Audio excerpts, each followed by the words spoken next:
मेरो राधा रमण गिरधारी, गिरधारी श्याम बनवारी।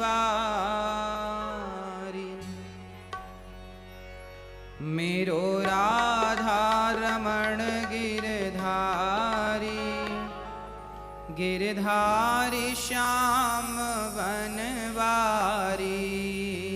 मेरो राधा रमण गिरधारी, गिरधारी श्याम बनवारी।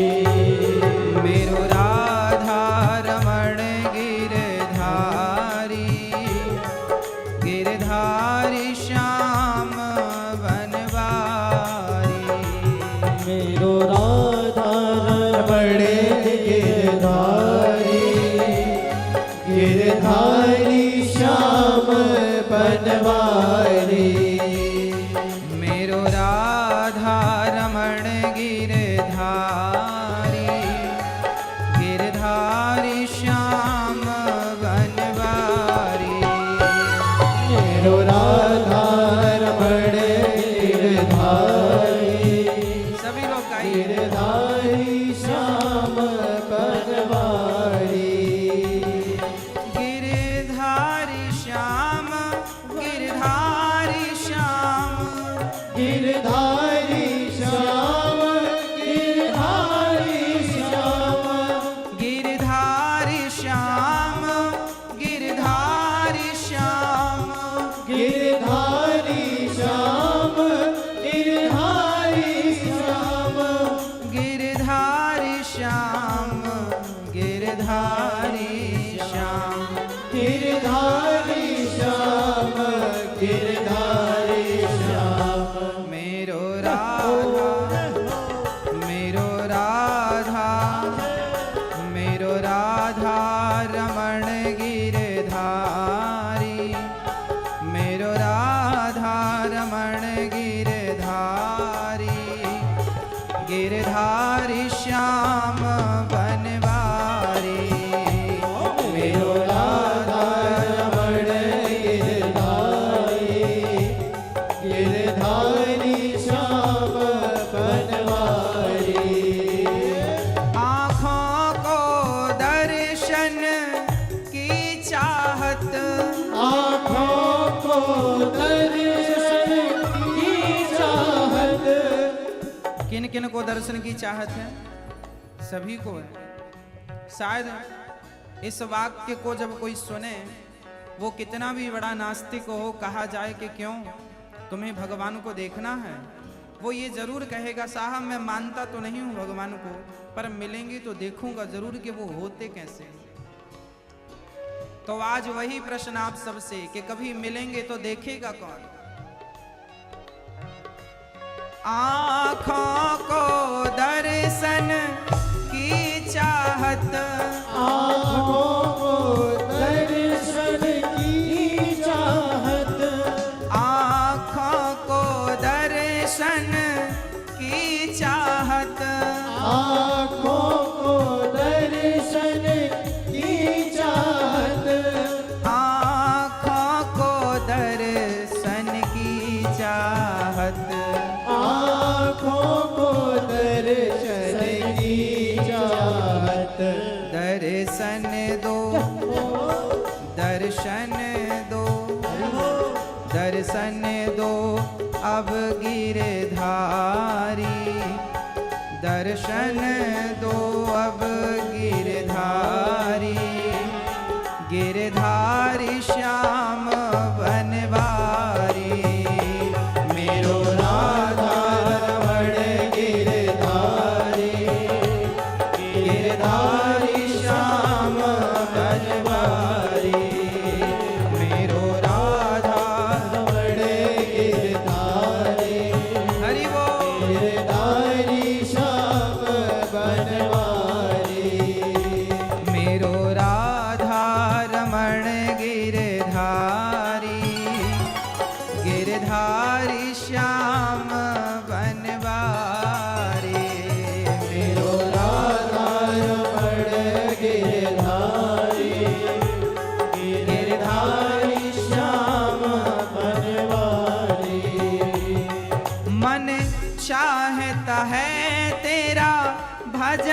करूं। मन चाहता है तेरा भजन करूं। मन चाहता है तेरा भजन करूं। मन चाहता है तेरा भजन करूं। मन चाहता है तेरा भजन करूं। मन चाहता है तेरा भजन करूं। मन में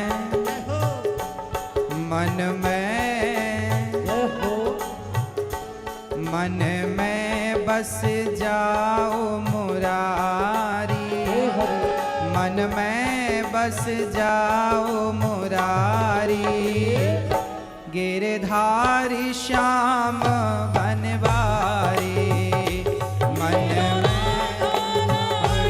गिरधारी गिरधारी श्याम बनवारी।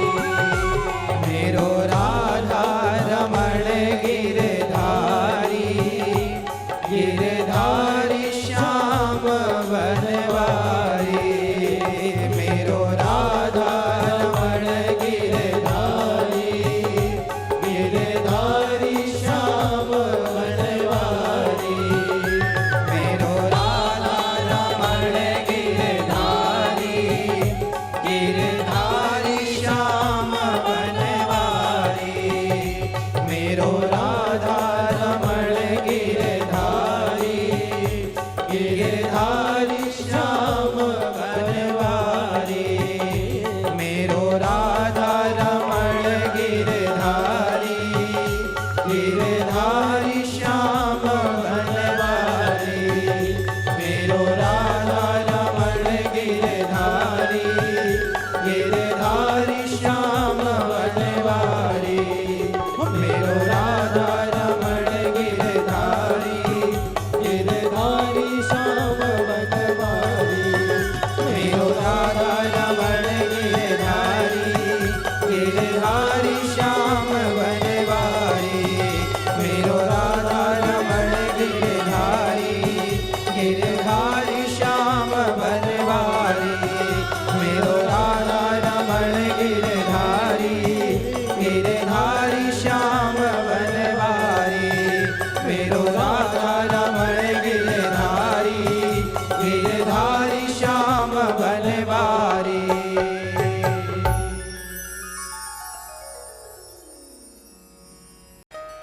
न भूलूं मैं तुझको हे दाता दयालु।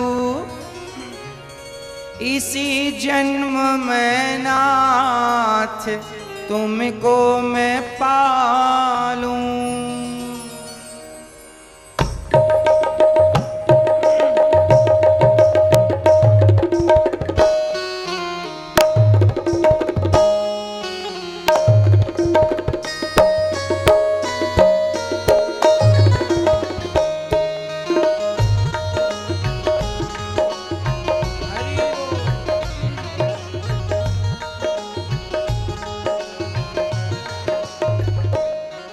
ना भूलूं मैं तुझको हे दाता दयालु।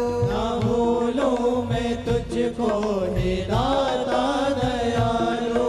ना भूलूं मैं तुझको हे दाता दयालु। ना भूलूं मैं तुझको हे दाता दयालु। इसी जन्म में नाथ तुमको मैं पालूं। इसी जन्म में नाथ तुमको मैं पालूं। इसी जन्म में नाथ तुमको मैं पालूं। इसी जन्म में नाथ तुमको मैं पालूं। नारायण श्रीमन्नारायण। ओ नारायण श्रीमन्नारायण। ओ नारायण श्रीमन्नारायण। ओ नारायण श्रीमन्नारायण। गाइए नारायण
कई बार हमारे कारण किसी का बुरा हो जाता है, कई बार होता है हमारे कारण।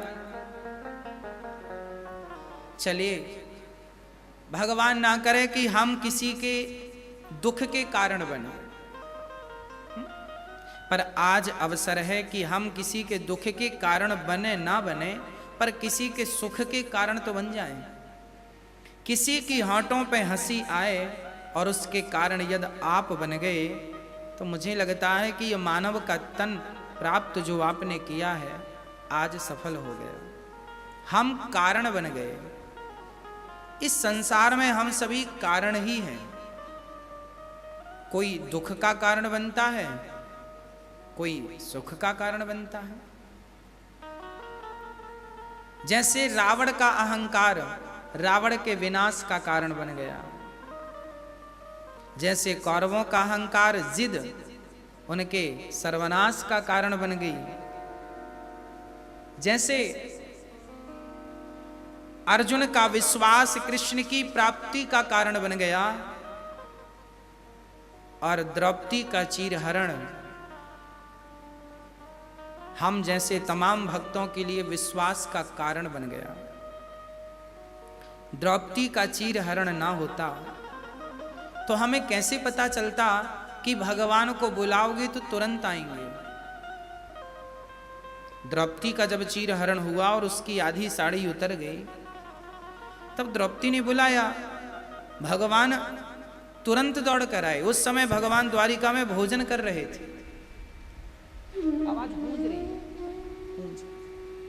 दौड़ कर भगवान आए और द्रौपदी की लाज बचाई।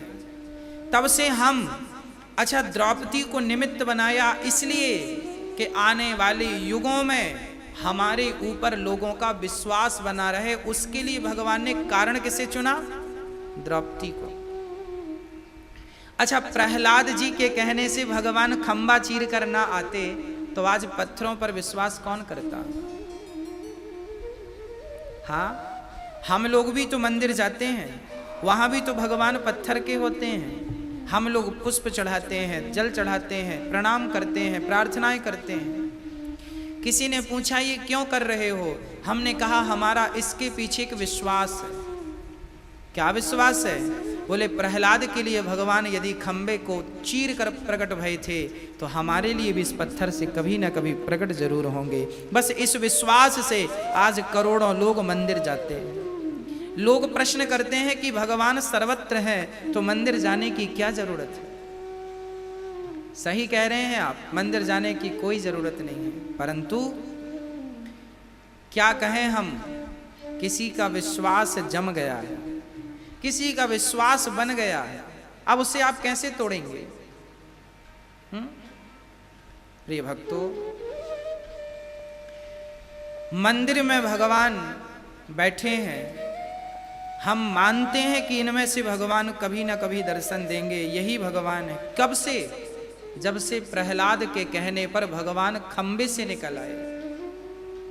प्रहलाद के कहने से खंबे से भगवान निकले, इस बात को युग बीत गए।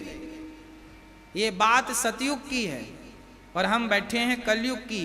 सतयुग तो बीता ही, त्रेता भी पूरा बीत गया, द्वापर भी पूरा, अब कलयुग चल रहा प्रथम चरण में।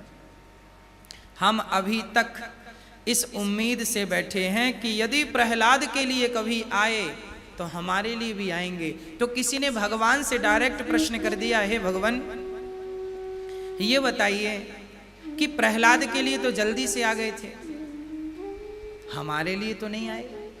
तब भगवान ने आवाज लगाई, जब हमने कहा कि हमारे लिए देर क्यों, प्रहलाद के लिए तो जल्दी आए, तब भगवान ने धीरे से कहा, बेटा तुम प्रहलाद तो बन जाओ। अर्थात ईश्वर के प्रकट होने में देर नहीं है, हमारे प्रहलाद बनने में देर है। कमी हम में है, हम कमियां दूसरे में न ढूंढें कि कमी उनमें है, उनमें है ना, हम में ही सारी कमियां हैं। हम ही प्रहलाद नहीं बन पाए, हम ही मीरा नहीं बन पाए। प्रिय भक्तों,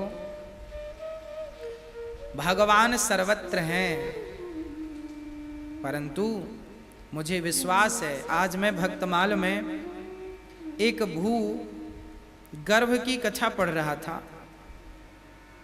भूगर्भ नाम के एक भक्त थे, भक्तमाल में इनकी पावन चर्चा है। भूगर्भ गोसाई जी थे, वृंदावन के ही पुजारी थे। यहीं वृंदावन के एक भक्त हुए हैं भूगर्भ गोसाई, जो बिहारी जी के मंदिर में सेवा देते हैं ना, पूजा करते हैं, उन्हें गोसाई कहते हैं। उन्हीं के परिवार के कोई भक्त हुए हैं जिन्हें भूगर्भ कहा गया। उनका मन संसार से हट गया। वो रोज गोवर्धन की परिक्रमा करते थे, रोज गोवर्धन जाया करते थे और गोवर्धन में रखे हुए पत्थरों को देख देख करके रोया करते थे। किसी ने कहा, बाबा जी आप रोते क्यों हैं? तो भूगर्भ जी कहा करते कि ये पत्थर भी हमसे ज्यादा भाग्यशाली हैं, जिन्होंने कम से कम भगवान को स्पर्श तो किया ही होगा। भाई पत्थर हैं, इनके ऊपर पांव पड़े होंगे, इनके ऊपर गाय चराई हैं तो कभी ना कभी पांव तो पड़े ही होंगे, कभी हाथ से भी उठाया होगा या उस पर जाके कभी भगवान बैठे भी होंगे। वो भूगर्भ जी रोते थे और कहा करते थे कि ये पत्थर भी हमसे ज़्यादा भाग्यशाली हैं कि कम से कम भगवान ने इन्हें स्पर्श कर लिया। और वो ये कहकर रोते कि प्रभु मैं कितना भागा हूँ, आप मुझे देखते भी नहीं। बस वो ये कह करके रोते रहते और रोते रोते परिक्रमा लगाते हैं, है ना। आप लोगों ने भी कई बार देखा होगा, लोग गोवर्धन की परिक्रमा लगाते हैं। कोई जल की धार डालता है, कोई दूध की धार से परिक्रमा लगाता है ना। दूध की धार से परिक्रमा लगाते हैं लगाने वाले। पर भूगर्भ जी ऐसे थे कि वो अपने नेत्रों के जल की धार से परिक्रमा लगाते थे। इतना प्रेम भगवान के प्रति, इतना प्रेम कि वो बस अपने आप को अभागा कहते कि मेरे जैसा अभागा कोई नहीं है। हाँ, क्यों? किसी ने कहा आप अभागा क्यों मानते हैं अपने आप को? बोले मैं अभागा इसलिए हूँ कि मेरी उम्र बीती जा रही है, अभी तक भगवान का दर्शन नहीं हुआ। प्रभु क्या आपके दर्शन के बिना ये नेत्र मुंद जाएंगे, अर्थात कि आपके दर्शन के बिना ही प्राण निकल जाएंगे। ये कहते कहते वो गोवर्धन की तरफ देखते और परिक्रमा लगाते। अचानक उनका पांव एक पत्थर से टकरा गया और वो धड़ाम से जमीन पर गिर पड़े। जमीन पर गिरे, उनके पांव में रक्त की धार गिरने लगी, अर्थात चोट गहरी आई। चोट जब लगी, आसपास कोई नहीं था उन्हें उठाने वाला, उन्हें संभालने वाला। तभी एक साधु के रूप में स्वयं भगवान पहुंच गए और भगवान ने साधु को अपने हाथ से उठाया, भूगर्भ जी को, और उठा करके उनकी कुटिया पर, उनके निज स्थान पर लाकर छोड़ा। और जैसे ही उन्हें छोड़ा, भूगर्भ जी ने आवाज लगाया, भैया तुम कौन हो, अपना पता तो बता दो।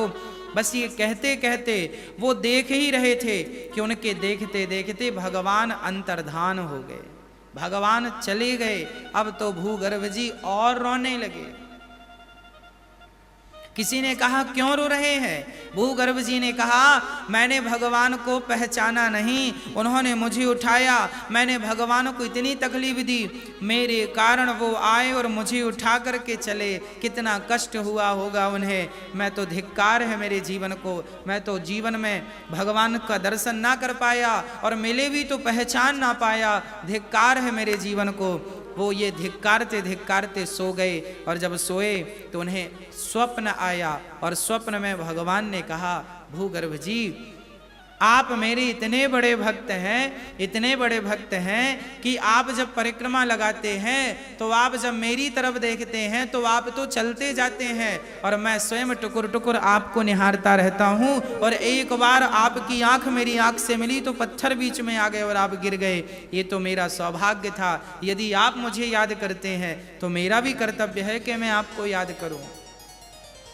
हाँ, जो भगवान को याद करता है भगवान उसे याद करते हैं। ये मत सोचिएगा कि केवल हम भगवान को याद करते हैं ना, जो मुझे भजता है मैं उसे भजता हूँ। ये भगवान स्वयं कहते हैं, ये उनका वायदा है, उनका वादा है।